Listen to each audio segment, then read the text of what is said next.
ನಮಸ್ತೆ ವೀಕ್ಷಕರೇ, ನಾವೊಂದು ವಿಶೇಷ ಜಾಗದ ಪರಿಚಯ ಮಾಡಿಸುವ ಒಂದು ಪುಟ್ಟ ಪ್ರಯತ್ನಕ್ಕೆ ಕೈ ಹಾಕಿದ್ದೀವಿ. ಲಾಸ್ಟ್ ಟೈಮ್ ಅಲ್ಲಿ ಒಂದು ವಿಡಿಯೋ ಮಾಡಿದ್ವಿ, ಜಮಖಂಡಿಯ ಅರಮನೆ ಮತ್ತು ಅಲ್ಲಿರುವಂತಹ ದೇವಸ್ಥಾನದ ಪರಿಚಯ ಮಾಡಿಸುವಂತ ವಿಡಿಯೋ ಮಾಡಿದ್ವಿ.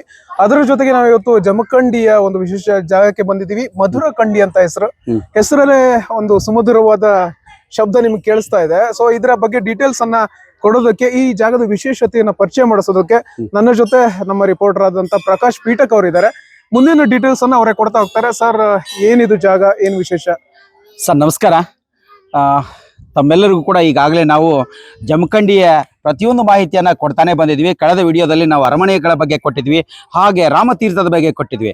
ಹಾಗೆ ಇವತ್ತು ನಾವು ನಿಂತಿರುವಂತ ಈ ಒಂದು ಜಾಗ, ಈ ಒಂದು ಸ್ಥಳ ಬಹಳ ಪವಿತ್ರವಾದಂತ ಸ್ಥಳ ಅಂತ ಹೇಳ್ಬೋದು. ಇದು ತಪೋವನ ಅಥವಾ ತಪೋಭೂಮಿ ಅಂತ ಕರೀತಾ ಇದ್ದಾರೆ. ಸಿದ್ಧಿ ಪುರುಷರ ಸಿದ್ಧಿಯನ್ನ ಸಾಧನೆಯನ್ನ ಮಾಡುವಂತ ಒಂದು ಪವಿತ್ರ ಸ್ಥಳ, ಅಂದ್ರೆ ಸಿದ್ಧಿ ಸಾಧಕರ ಒಂದು ಸ್ಥಳವೇ ಈ ಸಿದ್ಧ ಭೂಮಿ ಅಂತ ಕರೀತಾರೆ. ಹಾಗಾದ್ರೆ ಇಲ್ಲಿರುವಂತ ಒಬ್ಬ ಮಹಾನ್ ಸಾಧಕರು, ಸಿದ್ಧಿ ಪುರುಷರು ಯಾರಪ್ಪ ಅಂತಂದ್ರೆ ಅವ್ರು ಯಾರು ಬೇರೆ ಅಲ್ಲ, ಲಚ್ಚಾಣದ ಕಮರಿ ಮಠದ ಮಹಾ ಸಂಸ್ಥಾಪಕರಾಗಿರ್ತಕ್ಕಂಥವ್ರು. ಅದರಲ್ಲಿ ಸಿದ್ಧಲಿಂಗ ಮಹಾಸ್ವಾಮಿಗಳು ಅಂತ ಕರೀತಾರೆ. ಸದ್ಗುರು ಶ್ರೀ ಸಿದ್ಧಲಿಂಗ ಮಹಾಸ್ವಾಮಿಗಳು ಅಂತ ಕರೀತಾರೆ.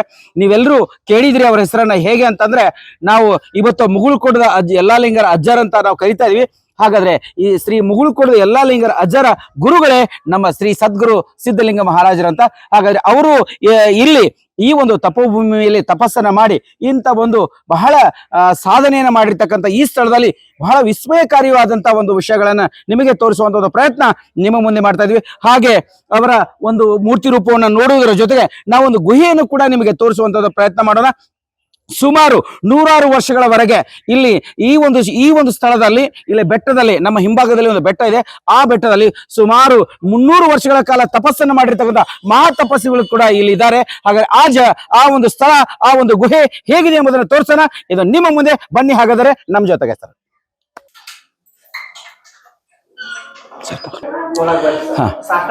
ಹಾ ಸರ್, ಇಲ್ಲಿ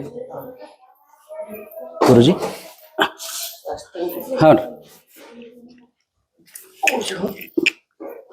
ಓಂ ಶ್ರೀ ಗುರು ಸಿದ್ಧಲಿಂಗಾಯ ನಮಃ. ಓಂ. ಸರ್, ಇಲ್ಲಿ ಎಲ್ಲೇ ಈ ಒಂದು ಮಠಕ್ಕೆ ಬಂದಾಗ ಶ್ರೀಗಳ ಮುಂದೆ ನಾವು ಯಾವಾಗಲೂ ಸಾಷ್ಟಾಂಗ ನಮಸ್ಕಾರಗಳನ್ನು ಮಾಡಿ ನಾವು ಒಳಗಡೆ ಹೋಗ್ಬೇಕು. ಇದುವೇ ಶ್ರೀ ಸಿದ್ಧಲಿಂಗ ಮಹಾರಾಜರ ಒಂದು ಮೂರ್ತಿ. ಇವು ನೀವು ನೋಡ್ತಾ ಇದ್ರಿ, ಅವರ ಗದ್ದುಗೆಯನ್ನ ನೀವು ನೋಡ್ತಾ ಇದ್ರಿ.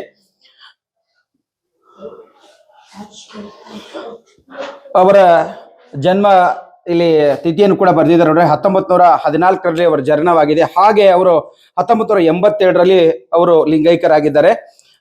ಸುಮಾರು ಕನಿಷ್ಠ ಅಂತಂದ್ರೂ ಕೂಡ ಒಂದು 70 ವರ್ಷಗಳಿಗಿಂತ ಹೆಚ್ಚಿನ ಕಾಲ ಅವರು ಇಡೀ ಭಕ್ತಿ ರಸವನ್ನ ಇಲ್ಲಿರುವಂತ ಎಲ್ಲ ಜನರು ಕೂಡ ಭಕ್ತಿ ಅಮೃತವನ್ನ ಅವ್ರು ಬೇಡಿದ್ದನ್ನ ನೀಡಿರ್ತಕ್ಕಂಥ ವರಪ್ರಸಾದ ಸಿದ್ಧಲಿಂಗ ಮಹಾರಾಜರ ಒಂಥರ ಹೇಳ್ತಾರೆ. ಹೌದಲ್ ಸರ್? ರಾಜ सिद्धलिंगेश्वर महाराज की जय। राज सद्गुरु महाराज श्री महाराज की जय। संत महाराज की जय।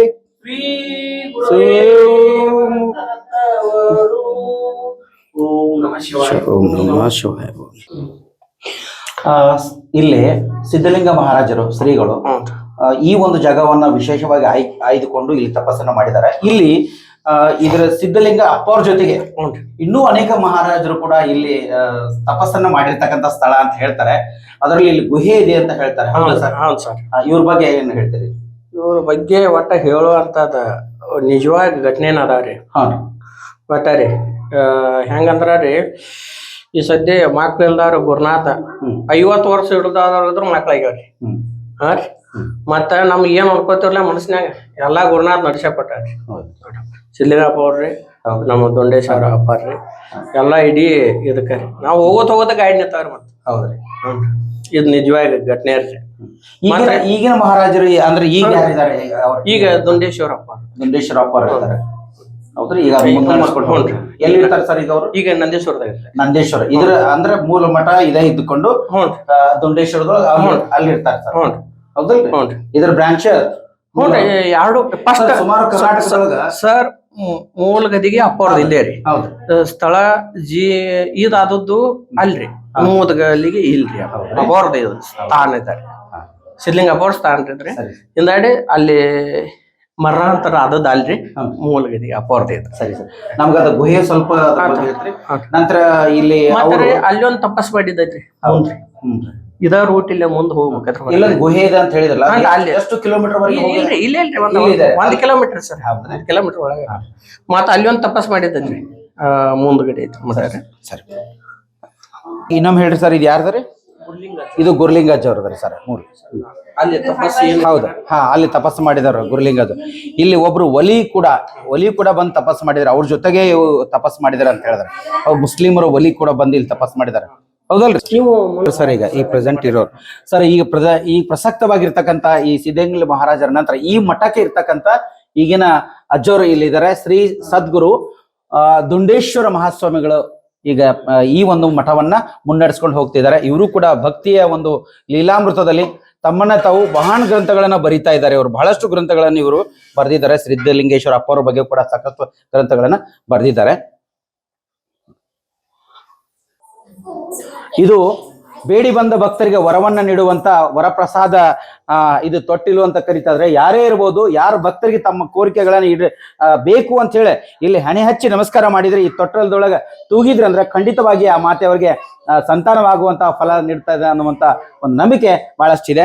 ನೀವು ನೋಡ್ತಾ ಇದ್ರೆ ಸಿದ್ಧಲಿಂಗ ಮಹಾರಾಜರ ಅಪ್ಪನವರ ಇಲ್ಲಿ ಪ್ರತಿರೂಪವನ್ನು ಕೂಡ ನಾವು ನೋಡ್ತಾ ಇದೀವಿ, ನೋಡ್ಬೋದು ಸರ್. ಪುರಾತನ ಒಂದು ಕುಟೀರ ಕಾಣಿಸ್ತಾ ಇದೆ ನಮ್ಗೆ, ಓಂ ಅಂತ ಕೂಡ ಬರ್ದಿದೆ. ನೋಡಿದ್ರೆ ಗೊತ್ತಾಗುತ್ತೆ ತುಂಬಾ ಪುರಾತನ ಅಂತ. ಏನ್ ಸ್ಪೆಷಾಲಿಟಿ ಸರ್ ಇದ್ರದ್ದು, ಏನ್ ವಿಶೇಷ ಸರ್? ಗುರುಗಳೇ, ಇದಕ್ಕ ಯಜ್ಞ ಕುಟೀರ ಅಂತ ಕರೀತಾರೆ, ಅಥವಾ ಮನೋನಿಗ್ರಹವನ್ನ ಮಾಡುವಂತ ಒಂದು ಸ್ಥಳ ಅಂತ ಕರೀತಾರೆ.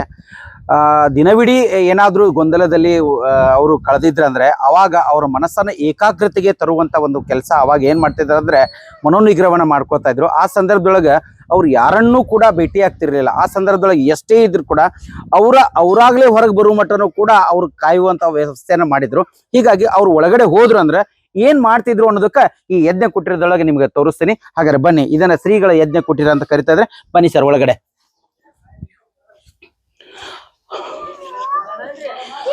ನೀವಿಲ್ಲಿ ನೋಡ್ಬೋದು ಅಪ್ಪವರ ಸಿದ್ಧಲಿಂಗ ಮಹಾರಾಜರ ಅವರ ಮೂರ್ತಿಯನ್ನ ನಾವು ನೋಡ್ಬೋದು.